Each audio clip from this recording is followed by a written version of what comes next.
देखिए, डिज़र्व करने की बात तो यही है कि अगर ऑब्वियसली अगर 1% भी हमारे पास चांस है आगे जाने का, तो ऑब्वियसली कोशिश हर प्लेयर की ये होती है कि वो अपनी टीम को आगे लेके जाए और टूर्नामेंट में जिताए।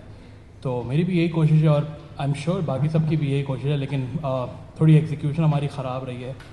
फिर बीच में कुछ कराची में इंजरीज़ हुई, मैं एक मैच ड्रॉप हुआ बिकॉज मुझे बैक स्पैज़म था। तो ये इंजरीज़ जब आती हैं तो काफ़ी मुश्किल हो जाता है मैनेज करना सबको। तो I think this could be a possibility कि हम लोग बैक टू बैक मैचेस आ रहे हैं।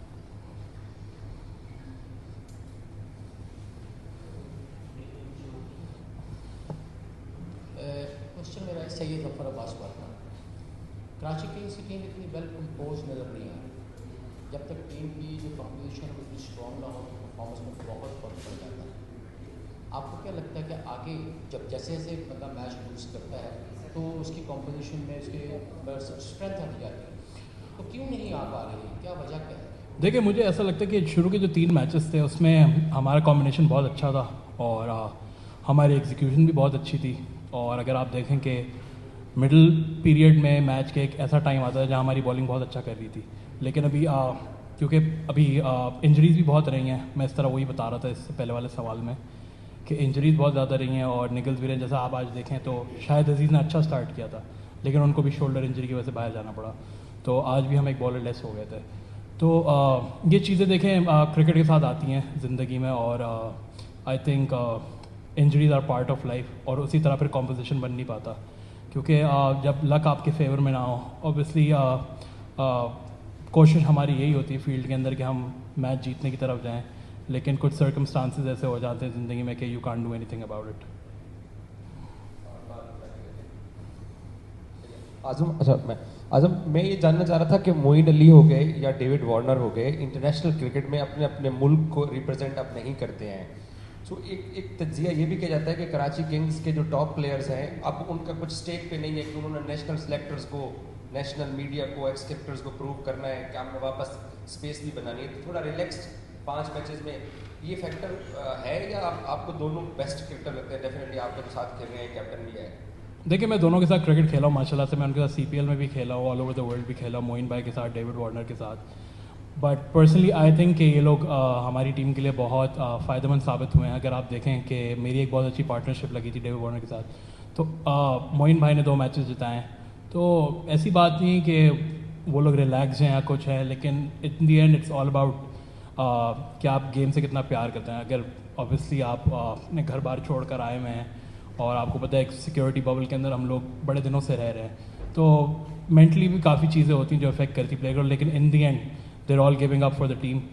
तो आई थिंक ऐसी कोई बात है नहीं। और हमारे लिए आई थिंक एक बहुत ही बड़ा मेरे लिए जितने भी हमारे यंगस्टर्स हैं उनके लिए बड़ा एक लर्निंग एक्सपीरियंस है कि मोइन अली और डेविड वार्नर जैसे जो कि 2 दफ़ा वर्ल्ड कप भी जीते हुए अपने मुल्कों के लिए। तो आई थिंक ये काफ़ी चीज़ें कि हमें ख़ुद सोचनी पड़ेंगी कि ऑब्वियसली वो सीनियर्स हैं, लेकिन मुझे ऐसा लगता है कि PSL में जब तक लोकल प्लेयर्स परफॉर्म नहीं करते तब तक टीमें नहीं जीतती। तो लोकल प्लेयर्स का भी परफॉर्म करना बहुत ज़रूरी होता है।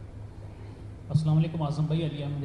आप बता रहे हैं कि लाहौर से मोमेंटम आपका अच्छा बना, कराची गए, वहाँ पे आपके 4 फॉरेन प्लेयर्स अपनी कंट्री चले गए। आपको लगता है ये चीज़ थी जो मोमेंटम आपका ब्रेक हो गया? और दूसरा, आपके बारे में ये भी खबरें आ रही थी कि PSL से पहले जो है ना आपने वेट भी काफ़ी ज़्यादा कम किया, उस हवाले से भी बता दीजिएगा। देखें, फॉरेन प्लेयर्स जो हैं वो बाहर ऑब्वियसली ज़रूर गए थे, ऐसी बात नहीं है, लेकिन इन दी एंड आपको पता है ऑब्वियसली एक सिक्योरिटी बबल के अंदर है, तो मेंटली काफ़ी टफ हो जाता है प्लेयर्स के लिए, क्योंकि आप सारा साल आप किसी भी कंट्री अगर बाहर चले जाएं तो आप आराम से घूमते फिरते हैं, खाना वाना खाते हैं बाहर जाके, लेकिन आप PSL में obviously due to some circumstances थोड़ा मुश्किल हो जाता है। तो एक ये साइकोलॉजिकल भी बहुत इफेक्ट करता है प्लेयर्स पर। तो आई थिंक किसी प्लेयर को ऑफ देना, अगर आप देखें तो बीच में मुल्तान सुल्तान के प्लेयर्स भी दे वेंट टू दुबई, लेकिन ऑब्वियसली उनकी टीम भी सही कर रही है। लेकिन मैं ये समझता हूँ कि साइकोलॉजिकल इतना इफेक्ट हो जाता है आपके ऊपर कि जब आप एक सिक्योरिटी बबल के अंदर बंद हो, क्योंकि आप रोज़ उन्हीं लोगों में बैठ रहे हैं, फिर आप अगर परफॉर्म नहीं कर पा रहे तो उसका प्रेशर आप पे अलग है, तो आप बहुत ओवर थिंक करने लग जाते हैं चीज़ें। और हाँ, वेट तो अल्हम्दुलिल्लाह लूज़ किया हुआ है, ऐसी बात नहीं है, लेकिन वही कहते हैं कि अगर आप समंदर में से एक जग निकाल दें बाहर तो समंदर का पानी ख़त्म नहीं हो जाता। लेकिन बात सारी वही है कि मुझे बेहतर फील हो रहा है ग्राउंड के अंदर, क्योंकि मैं थक नहीं रहा। मैं जिस तरह वो जो मेरी 75 रन्स की इनिंग्स भी थी, मैं बहुत सरप्राइज था क्योंकि ऑब्वियसली जब आपका वेट लूज़ होता है तो आपकी मूवमेंट काफ़ी बेहतर हो जाती है। और अल्हम्दुलिल्लाह NC में पिछले 8 महीने से ट्रेनिंग कर रहा था वहाँ पे, हालांकि मैच प्रैक्टिस इतनी ज़्यादा नहीं थी, लेकिन अल्हम्दुलिल्लाह के ग्राउंड में बहुत बेहतर फील कर रहा हूँ। आजम शकील घटक यार, अच्छा कोई भी टीम जब एक टीम होकर खेलती है तभी जीतती है, आप कोई स्पेसिफिक एक प्लेयर को नहीं कह सकते, लेकिन आपके पॉइंट ऑफ व्यू से कराची में ऐसी कौन सी चीज़ लैग कर रही है? बैटिंग के पॉइंट ऑफ व्यू से आप लोग हार रहे हैं, या कि बॉलिंग है जो कि आप लोगों के लिए मेजर कंसर्न पॉइंट है? और सेकेंडली आपने अपनी फिटनेस की भी बात की, वेट का आपने पहले भी शायद PSL से एक पोस्ट की थी कि 20 किलो शायद कम किया, मसरूर भाई कह रहे थे कि नहीं 10 किलो है, तो वो अपनी क्लैरिफिकेशन कर दें साथ में, कितने किलो है? नहीं देखिए, मैं अराउंड 22 kg मैंने गिराया हुआ है, और अल्हम्दुलिल्लाह मतलब मैं वही बता रहा हूँ कि ऑब्वियसली मेरा वेट इतना ज़्यादा बढ़ गया था लास्ट सीज़न में। अगर आप मेरी लास्ट सीज़न की सारी तस्वीरें भी उठा लेंगे तो आपको उसमें से अभी तक फ़र्क नज़र आएगा। लेकिन मैं जहाँ तक मैच की बात करता हूँ कि देखिए, हमारे पास बॉलिंग भी, हमारे पास बैटिंग भी, हमारे पास ओपनर्स भी बहुत अच्छे हैं, और हमारे पास डेथ बॉलर्स के बॉलर भी हैं, लेकिन वो सिर्फ कहते हैं ना कि वो लक आपको फेवर नहीं कर रही। और इंजरीज़, मैं जिस तरह बताता रहा हूँ कि इंजरीज़ भी बहुत रही हैं, तो काफ़ी एक साइकोलॉजिकल प्रेशर आ जाता है पूरी टीम के ऊपर, पूरी मैनेजमेंट के ऊपर। तो आई थिंक देखें, जो भी प्लेयर आता है खेलने वो हमेशा अपना 100% देने की कोशिश करता है। तो हमारी कोशिश भी ये है, बाकी जितने भी प्लेयर्स हैं उनकी भी यही कोशिश है, क्योंकि अगर वो ग्राउंड में इंजर्ड हो रहे हैं तो उसमें आप कुछ भी नहीं कह सकते, because they are doing it for the team. वो अपने पर्सनल माइलस्टोन के लिए कुछ नहीं कर रहे इस चीज़ पे। आज़म, आज के मैच की स्पेसिफिकली बात करेंगे कि कंडीशंस आपको कैसी लगी लाहौर में? आज डे में दूसरा मैच था ये जब से लाहौर में शिफ्ट हुआ PSL, तो आपको नहीं लगा कि रन ज़रा आज शॉर्ट थे, 15-20 रन जिस तरह का आपको मोमेंटम मिला, रॉय आपके साथ खेल रहे थे, बीच में विकेट्स भी लूज, दूसरा बैक टू बैक, अब कल लाहौर के साथ भी अब आपका मैच है, डू और डाई गेम है हर मैच ही, तो उसके हवाले से क्या प्लान है? देखिए, मुझे ऐसा लग रहा था कि हम लोग जब पिच देखने गए दोपहर के टाइम में, तो हमें काफ़ी ऐसा लग रहा था कि ये इस पर बॉल स्किड ऑन करेगा और अच्छे से बैट पाएगा, लेकिन इसका कम्प्लीटली ऑपोजिट था। क्योंकि अगर आप देखें, जब सेकेंड इनिंग में खुशदिल भी बॉल कर रहा था तो उसका बॉल ब्रेक हो रहा था। तो ऑब्वियसली जब आप पिच के ऊपर जाते हैं बाहर से आपको बहुत चीज़ें आसान लगती हैं, तो मैं हमेशा से ये कहता हूँ कि अंदर जाके जितना जल्दी आप असेस कर सकते हैं कंडीशंस को, तो आई थिंक हमने थोड़ा, शायद मुझे ऐसा लगा हमने लेट असेस किया कंडीशंस को, लेकिन इन दी एंड मुझे ऐसा लगा कि हमारा स्कोर बहुत बेहतर है इस पिच के हिसाब से। तो लेकिन ऑब्वियसली एग्जीक्यूशन हमारी बॉलिंग में वैसी नहीं रही, लेकिन बैटिंग में कुछ एक पीरियड ऐसा था जहाँ में लगा, मुझे पर्सनली लगा कि हम थोड़ा स्लो हो गए, तो maybe that could be the reason.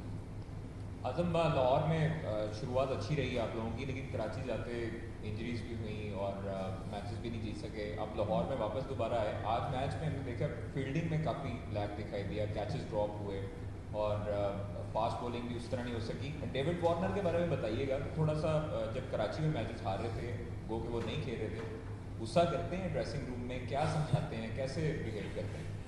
देखिए, अगर मैं भी बात करता हूँ, अगर हम कोई मोहल्ले में भी मैच खेल रहे हो, अगर हम हार रहे हो तो हम सबको गुस्सा आता है, जो मतलब ऑब्वियस सी बात है।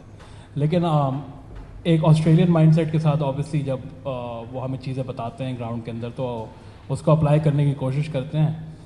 देखें, एग्जीक्यूशन होना ना होना वो आपके हाथ में नहीं, लेकिन आपका जो मेहनत है उसके पीछे आई थिंक तो आपको अपनी एग्जीक्यूशन पे पूरा भरोसा आना चाहिए। तो मुझे बड़ा मज़ा आता है कि डेविड वार्नर हमारी टीम का हिस्सा है और वो काफ़ी चीज़ें उनसे सीखने को मिलती हैं।